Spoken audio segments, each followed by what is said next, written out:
ദേവീ മാഹാത്മ്യം അധ്യായം 7 ചണ്ഡമുണ്ഡവധം. ഋഷിരുവാച ആജ്ഞപ്താഃ തേ തതോ ദൈത്യാഃ ചണ്ഡമുണ്ഡപുരോഗമാഃ ചതുരംഗബലോപേതാ യയുഃ അഭ്യുദ്ധ്യയ ആയുധാഃ. ഇവിടെ തേ ആജ്ഞപ്താഃ, ആ ശുംഭാസുരന്റെ ആജ്ഞയനുസരിച്ച്, തതഃ അനന്തരം, ദൈത്യശ്ചണ്ഡമുണ്ഡപുരോഗമ, അസുരന്മാരായ ചണ്ഡൻ മുണ്ടന്മാരുടെ നേതൃത്വത്തിൻ കീഴിൽ, ചതുരംഗബലോപേത, ഒരു ചതുരംഗ സേനയോടുകൂടി, അഭ്യുദ്ധയ ആയുധാഹ, ആയുധങ്ങൾ കയ്യിൽ ഉയർത്തിപ്പിടിച്ചുകൊണ്ട്, യയുഹു, ദേവിയുമായി യുദ്ധത്തിന് അവർ പുറപ്പെട്ടു എന്ന്. അപ്പോൾ കഴിഞ്ഞ അധ്യായത്തിൽ 6-ാം അധ്യായത്തിൽ ധൂമ്രലോചന വധമാണ് നമ്മൾ കണ്ടത്. ആ ധൂമ്രലോചനവും അസുര സൈന്യവും ഒക്കെ വധിക്കപ്പെട്ടു എന്ന് കേട്ടപ്പോൾ ശുംഭാസുരൻ കോപാകുലനായിട്ട് ദേവിയെ യുദ്ധം ചെയ്തു വധിക്കാനായിട്ട് ചണ്ഡമുണ്ടന്മാരുടെ നേതൃത്വത്തിലുള്ള അസുര സൈന്യത്തെ ദേവിയോട് യുദ്ധം ചെയ്യാനായിട്ട് പറഞ്ഞയക്കുന്നതാണ് നമ്മൾ ഈ ശ്ലോകത്തിൽ കാണുന്നത്. ദദൃശുഹു തേ തതഃ ദേവീം ഈഷദ് ഹാസാം വ്യവസ്ഥിതാം സിംഹസ്യ ഉപരി ശൈലേന്ദ്രശൃംഗേ മഹതി കാഞ്ചനെ. അവരങ്ങനെ ചണ്ഡമുണ്ടാസുരന്മാരുടെ നേതൃത്വത്തിലുള്ള അസുര സൈന്യം, ശുംഭാസുരന്റെ സൈന്യം അങ്ങനെ ഹിമാലയത്തിൽ എത്തിച്ചേർന്നു. തേ തതഃ അനന്തരം, തേ ആ അസുര സൈന്യം അവിടെ എത്തിയപ്പോൾ, മഹതി കാഞ്ചനെ എന്ന് വെച്ചാൽ സ്വർണവർണമായ, ശൈലേന്ദ്ര ശൃംഗേ ഹിമാലയത്തിൽ വെച്ച്, സിംഹസ്യ ഉപരി സിംഹത്തിന്റെ പുറത്ത്, ഈഷദ് എന്ന് വെച്ചാൽ ചെറിയ രീതിയിൽ, ഹാസം ഒന്ന് പുഞ്ചിരിച്ചുകൊണ്ട്, വ്യവസ്ഥിതാം ദേവീം ഇരിക്കുന്ന ദേവിയെ, തേ ദദൃശു അവർ കണ്ടു എന്ന്. അപ്പൊ അവർ ഹിമാലയത്തിൽ എത്തിച്ചേർന്നപ്പോൾ സ്വർണവർണമായ ഹിമവാന്റെ ആ കൊടുമുടിയിൽ വെച്ച് സിംഹത്തിന്റെ പുറത്ത് പതുക്കെ ഒരു ചെറുപുഞ്ചിരിയോടുകൂടി അവരെ നോക്കിയിരിക്കുന്ന ദേവിയെയാണ് അവർ കണ്ടത്. ശ്ലോകം 3. തേ ദൃഷ്ട്വാ താം സമാദാതും ഉദ്യമം ചക്രുഹു ഉദ്യത ആകൃഷ്ടചാപ അസിധ അസിധരാഹ തദാ അന്യേ തത് സമീപഗാഃ. തേ ദൃഷ്ട്വാ താം സമാദാതും ഉദ്യമം ചക്രുഹു ഉദ്യതാഃ ആകൃഷ്ടചാപ അസിധരാഹ തദാ അന്യേ തത് സമീപഗാഃ. തേ അവർ, ആ അസുരന്മാർ, ഉദ്യത അതായത് വളരെ തിരക്കിട്ടിട്ട് അവർ വളരെ ഉത്സാഹത്തോടു കൂടിയാണ് അവിടെ എത്തിച്ചേർന്നത്. അവിടെ എത്തിയപ്പോൾ താം ദൃഷ്ട്വ, ആ ദേവിയെ കണ്ട അസുരന്മാർ, സമാദാതും ഉദ്യമം ചക്രു, ദേവിയെ ഉടനെ തന്നെ പിടിച്ചു കൊണ്ടുപോകാനായിട്ട് ഉദ്യമം ചക്രു എന്ന് വെച്ചാൽ ഉദ്യമിച്ചു, ശ്രമിച്ചു എന്നർത്ഥം. ഇനി തഥാ അന്യേ അതുപോലെ മറ്റു ചിലരാകട്ടെ, ആകൃഷ്ട ചാപ അസിധരാഹ കുലച്ച വില്ലും അതുപോലെ ഉറയിൽ നിന്ന് ഊരിയെടുത്ത വാളുമായി, തത് സമീപഗാഹ ആ ദേവിയുടെ അടുത്തേക്ക് എത്തിച്ചേർന്നു എന്ന്. അപ്പോൾ ദേവി ഇങ്ങനെ സിംഹത്തിന്റെ പുറത്ത് പുഞ്ചിരിച്ചുകൊണ്ടിരിക്കുന്നത് കണ്ടപ്പോൾ ആ അസുരന്മാർ ഉടനെ തന്നെ ദേവിയെ പിടിച്ചു കൊണ്ടുപോകാൻ ശ്രമിച്ചു. ചില അസുരന്മാർ വില്ലുകുലച്ചും ഉറയിൽ നിന്ന് വാളൂരിയും ദേവിയുടെ സമീപത്തേക്ക് പാഞ്ഞു ചെന്നു. തതഃ കോപം ചകാര ഉച്ചൈഹി അംബിക താൻ അരീൻ പ്രതി കോപേന ച അസ്യ വദനം മഷീവർണം അഭൂത് തഥാ.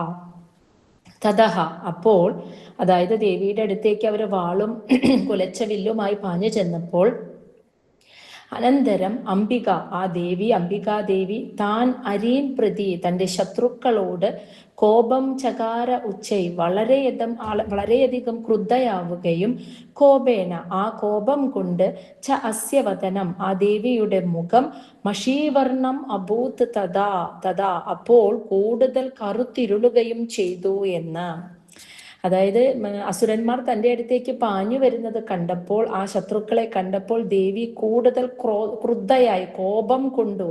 ദേവി കൂടുതൽ കോപത്തെ എടുത്തിട്ട്, അങ്ങനെ കോപം എടുത്തപ്പോൾ ദേവിയുടെ മുഖം കൂടുതൽ കറുത്തിരുളുകയും ചെയ്തു എന്നാണ് പറയുന്നത്. അതായത് നമ്മൾ കണ്ടു കഴിഞ്ഞ അധ്യായത്തില് ധൂമ്രലോചനനെ വധിച്ചത് കാളികാദേവി ആയിരുന്നു. ഇനി ദേവിയിൽ നിന്നും ദേവി കൂടുതൽ മുഖമൊക്കെ കറുത്ത് ഇരുണ്ട് വന്ന് മറ്റൊരു ഭാവം ദേവിയിൽ നിന്ന് പുറത്തു വരാൻ തുടങ്ങുകയാണ്. അതാണ് നമ്മൾ ഇനി കാണുന്നത്. ഭ്രുകുടി കുടിലാത് തസ്യ ലലാട ഫലകാത് ദ്രുതം കാളീ കരാളവദന വിനിഷ്ക്രാന്ത അസി പാശിനി. അതായത് ദേവി വളരെയധികം ക്രുദ്ധയാവുകയും കോപം കൊണ്ട് ദേവിയുടെ മുഖം കറുത്തിരുളുകയും ചെയ്തു. അതായത് മറ്റൊരു ഭാവം ദേവി സ്വീകരിക്കുകയാണ്. ആ മറ്റൊരു ഭാവത്തോടു കൂടിയ ദേവിയാണ് ഇനി പുറത്തേക്ക് വരാൻ പോകുന്നത്. അങ്ങനെ കോപിഷ്ഠയായ ദേവിയുടെ കറുത്ത് ഇരുണ്ട മുഖത്ത് ഭ്രുകുടി കുടിലാത്ത് തസ്യ, ദേവിയുടെ പുരികക്കൊടികളുടെ വളവ് കൊണ്ട് ചുളിവുകൾ വീണ ലലാട ഫലകാത്, ചുളിവുകൾ വീണ ആ നെറ്റിത്തടത്തിൽ നിന്നും ദ്രുതം വളരെ പെട്ടെന്ന് തന്നെ അസി പാശിനി, അതായത് കയ്യിൽ വാളും പാശിനി പാശം വരുണപാശവും കയ്യിലേന്തിയിട്ട് കരാളവദന അതിഭയങ്കരമായ മുഖത്തോടു കൂടിയവളായ കാളി ദേവി ഉടനെ തന്നെ വിനിഷ്ക്രാന്ത അവിടെ ഉദ്ഭവിച്ചു എന്ന്. അപ്പോൾ ദേവി കാളി ദേവിയായി മാറി അടുത്ത ഭാവത്തിലേക്ക് കടന്നു. ചണ്ഡമുണ്ടാസുരന്മാരെ വധിക്കാൻ ദേവി കാളി ഭാവത്തെ സ്വീകരിച്ചു എന്നാണ് പറയുന്നത്. അപ്പൊ ദേവിയുടെ ആ മുഖം കറുത്ത് ഇരുണ്ടതിന് ശേഷം ആ ഇരുണ്ട മുഖത്തിലെ പുരികക്കൊടികളുടെ വളവുകൾ കൊണ്ട് ചുളിവുകൾ വീണ ആ നെറ്റിത്തടത്തിൽ നിന്നും, അത്രയും കോപമുള്ള ആ ഭാവത്തിൽ നിന്നും ആയതുകൊണ്ട് തന്നെ കാളിദേവി അതിഭയങ്കരമായ മുഖത്തോടു കൂടിയവളായും വാളും വരുണപാശവും കയ്യിലേന്തിയവളുമായിട്ടുള്ള ഒരു കാളിദേവി അവിടെ ഉദ്ഭവിച്ചു. വിചിത്ര ഗഡ്വാംഗധര നരമാല വിഭൂഷണ ദ്വീപി ചർമ്മ പരീധാന ശുഷ്കമാംസ അതിഭൈരവ അതിവിസ്താരവദന ജിഹ്വാ ലലന ഭീഷണ നിമഗ്ന ആരക്തനയന നാദാപൂരിത ദിങ്മുഖ. വിചിത്ര ഗഡ്വാംഗധര, ആ ദേവി ഗഡ്വാംഗം എന്ന വിചിത്രമായ ആയുധം കയ്യിൽ ധരിച്ചവളും നരമാല വിഭൂഷണ, നര മനുഷ്യന്റെ ശിരസ്സുകൊണ്ടുള്ള മാല അണിഞ്ഞവളും ദ്വീപി ചർമ്മ പരീധാന പുലിത്തോൽ വസ്ത്രമാക്കിയവളും ശുഷ്കമാംസ അതിഭൈരവ ഉണങ്ങി മെലിഞ്ഞ് ഭയജനകമായ രൂപമുള്ളവളും അതിവിസ്താരവദന വളരെ വലിയ വദനത്തോടു കൂടിയവളും ജിഹ്വാ ലലന ഭീഷണ നാക്ക് പുറത്തേക്കിട്ട് ഇളക്കുമ്പോൾ ഭയത്തെ ഉണ്ടാക്കുന്നവളും നിമഗ്ന ആരക്തനയന കുഴിഞ്ഞതും ചുവന്ന നിറമുള്ളതുമായ കണ്ണുകളോട് കൂടിയവളും. ഒപ്പം ദേവി ഉറക്കെ അട്ടഹസിക്കുന്നുണ്ട്. ആ ഭദ്രകാളി നാദാപൂരിത ദിങ്മുഖ, അട്ടഹാസം കൊണ്ട് ദിക്കുകൾ മുഴുവൻ മുഴക്കുന്നവളുമായിരുന്നു എന്ന്. പുറത്തേക്ക് വന്ന ഭദ്രകാളി ദേവിയുടെ വർണ്ണനയാണ് നമ്മൾ ഈ 2 ശ്ലോകങ്ങളിൽ കണ്ടത്. ആ ഭദ്രകാളി ദേവി ഗഡ്വാംഗം എന്ന വിചിത്രമായ ആയുധം കയ്യിൽ ധരിച്ചിട്ടുണ്ട്. ശിരസുകൾ, മനുഷ്യ ശിരസുകൾ കൊണ്ടുള്ള മാല കഴുത്തിൽ അണിഞ്ഞിട്ടുണ്ട്. പുലിത്തോലാണ് വസ്ത്രമാക്കിയിട്ട് ഉള്ളത്. ഉണങ്ങി മെലിഞ്ഞ ശരീരമാണ്, എന്നാൽ കാണുമ്പോൾ ഭയാനകമായ രൂപമുള്ളവളും വളരെ വലിയ മുഖം വദനത്തോടു കൂടിയവളും നാക്ക് പുറത്തേക്കിട്ട് ഇളക്കുമ്പോൾ കാണുന്നവനെ ഭയമുണ്ടാക്കുന്നവളും കുഴിഞ്ഞുള്ളിലേക്ക് പോയി ചുവന്ന നിറമുള്ള കണ്ണുകളോട് കൂടിയവളും ഒപ്പം ദിക്കുകൾ മുഴുവനും മുഴങ്ങുന്ന പോലെ അട്ടഹസിക്കുന്നവളുമായിരുന്നു ആ ഭദ്രകാളി ദേവി. സാ വേഗേന അഭിപതിത ഘാതയന്തി മഹാസുരാൻ സൈന്യേ തത്ര സുരാരീണാം അഭക്ഷയത തത് ബലം. അവൾ, ആ കാളിദേവി വേഗേന വളരെ പെട്ടെന്ന് തന്നെ മഹാസുരാൻ അഭിപതിത ഘാതയന്തി, ആ അസുരന്മാരുടെ നേർക്ക് ആഞ്ഞെടുത്തിട്ട് അവരെ ഘാതയന്തി കൊന്നുകൊണ്ടിരുന്നു എന്ന്. അത് മാത്രമല്ല തത്ര അവിടെ വെച്ച് സുരാരീണാം സൈന്യേ, ആസുരന്മാരുടെ സൈന്യത്തെ മുഴുവനും തത് ബലം അഭക്ഷയത, അവരെ മുഴുവനും ജീവനോടെ അങ്ങ് പിടിച്ച് ഭക്ഷിച്ചു. അഭക്ഷയത, ഭക്ഷിച്ചു എന്നാണ് പറയുന്നത്. ആ ദേവി കാളിദേവി അധിക നേരം ഒന്നും സമയം കളഞ്ഞില്ല. പെട്ടെന്ന് തന്നെ അസുര സൈന്യത്തിന് നേരെ ആഞ്ഞെടുത്തിട്ട് അവരെ കൊന്നുകൊണ്ടിരുന്നു. ഓരോ സൈന്യത്തെയും അസുരന്മാരെയും പിടിച്ച് തിന്നുകയും ചെയ്തു, ഭക്ഷിക്കുകയും ചെയ്തു. പാർഷ്ണി ഗ്രാഹ അങ്കുശ ഗ്രാഹി യോധ ഖണ്ഡ സമന്വിതാൻ സമാധായ ഏകഹസ്തേന മുഖേ ചിക്ഷേപ വാരണാൻ. പാർഷ്ണീഗ്രാഹം എന്ന് വെച്ചാൽ ഇവിടെ വാരണാൻ എന്ന് പറഞ്ഞാൽ ആന, ആനകളുടെ പാർഷ്ണീഗ്രാഹം, പുറകുഭാഗത്ത് നിന്ന് ആനയെ നിയന്ത്രിക്കുന്ന പാപ്പാൻ, ആ രണ്ടാം പാപ്പാനും. അങ്കുശഗ്രാഹി, ആനയുടെ മുന്നിൽ തോട്ടി, ആനയെ നിയന്ത്രിക്കാനുള്ള തോട്ടി പിടിച്ചു നിൽക്കുന്ന ഒന്നാം പാപ്പാനും. അപ്പോൾ ഒന്നാം പാപ്പാനും രണ്ടാം പാപ്പാനും. യോധ, ആനപ്പുറത്തിരിക്കുന്ന യോദ്ധാവും. ഖണ്ഡ, ആന മണി കെട്ടിയിട്ടുണ്ട്, ആ മണിയും. സമന്വിതാൻ, അടക്കമുള്ള വാരണാൻ, ആനകളെ. സമാദായ ഏകഹസ്തേന, ഇവയെല്ലാം കൂടിയ ഈ ആനകളെ ഒറ്റ കൈക്കൊണ്ട് ഇങ്ങ് എടുത്തിട്ട്, ഒരുമിച്ച് അങ്ങോട്ട് എടുത്തിട്ട്, മുഖേ ചിക്ഷേപ, തൻ്റെ വായിലേക്ക് അങ്ങ് എറിഞ്ഞു എന്ന്. ഭദ്രകാളിയമ്മ ആ യോദ്ധാക്കളെയും അസുരന്മാരെയും പിടിച്ചു തിന്നത് ഇപ്രകാരം എന്ന് പറയാണ്.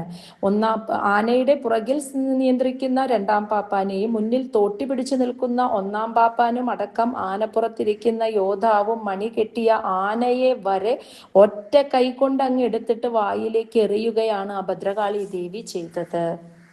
തഥായേവ യോധം തുരഗൈഹി രഥം സാരഥിനാ സഹ നിക്ഷിപ്യ വക്ത്രേ ദശനൈഹി ചർവയന്തി അതിഭൈരവം.